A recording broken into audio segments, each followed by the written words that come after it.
Now if I go back and make a sketch, a lot of these have different options. With the rectangle here, I can also pick many things. I can pick one that starts at the center, pick 3 points, pick a 3-point with the center, or a parallelogram.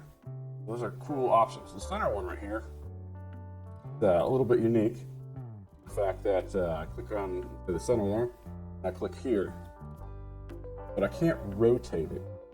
So if I wanted to do that, I'd probably want to pick this 3-point center rectangle. I can go there. I think once I do this, I can actually rotate it.